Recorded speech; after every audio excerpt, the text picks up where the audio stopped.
Hi, and welcome to your UIDM tutorial. First, open two instances of UIDM on your computer, and always make sure you select DM first. After you've selected DM in one window, then you can select Players in the other window.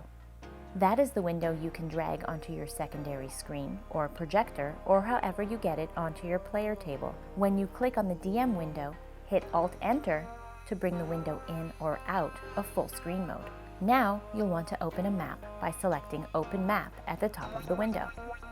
On the menu that appears, select Choose Map to choose from our various map packs. Some will be locked depending on which map packs you own. We will show you how to unlock your maps in a later tutorial. Everyone gets Meetings and Journeys, where you will find a number of encounter maps. Select the one you want to work on. Temple, for example. Whenever you open a new map, the default player window will always be black in order to control hiding the map from your playing party during gameplay.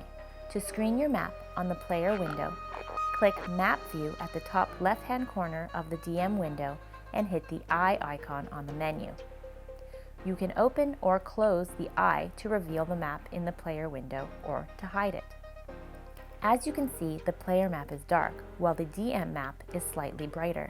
This is to give DMs a better view of the map, even if they haven't placed any lights. So, the first thing you may want to do to set the map up for tonight's adventure is place mood lighting. This red light, for example, when you select it, you can add it to your map by hitting Place in Map. If you're unhappy with it, just right-click to remove it. You may want to adjust the height and place it in your map again by hitting Place in Map. You can move it around by clicking on the light bulb icon and dragging it to where you want it. These icons are only visible in the DM menu. You can select other lights and place them around your map. You can see a light bulb icon wherever you've placed a light.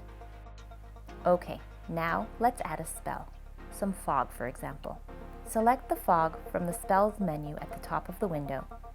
And again, you will need to hit Place in Map and then click where you want to place the fog. All of our spells and lights have icons in the center of them, and that's where you want to click in order to manipulate their placement or remove them. Our objects don't need icons, like this pile of stone debris that you can select from the drop-down menu under Broken Objects. Just select the icon and hit Place in Map. You can adjust the height, which is the Z-axis. You can also adjust the scale and make things bigger or smaller, like this fire trap, for example, which you can find under Traps.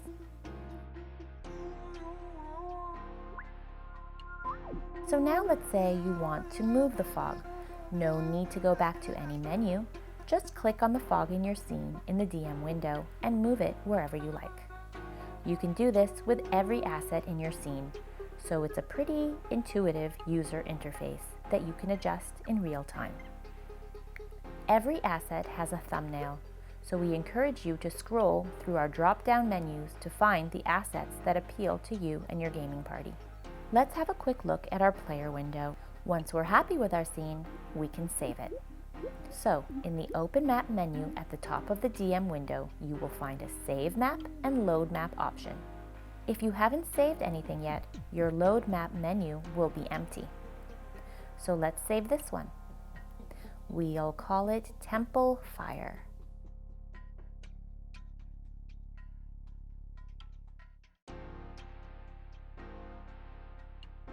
Once you've saved it, it will appear in your Load Map menu.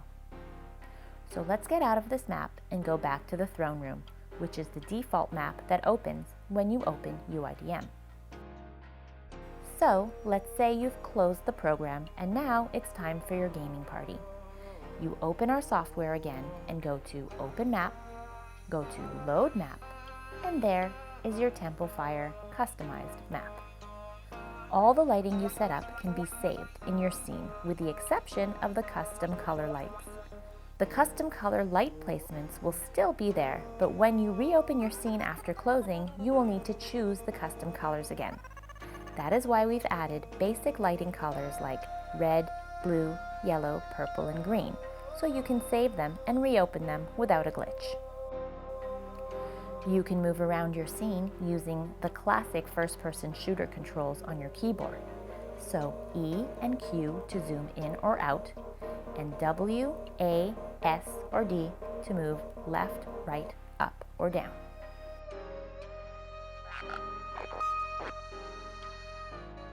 Many of our maps are big enough to include more than one scene, such as this temple map.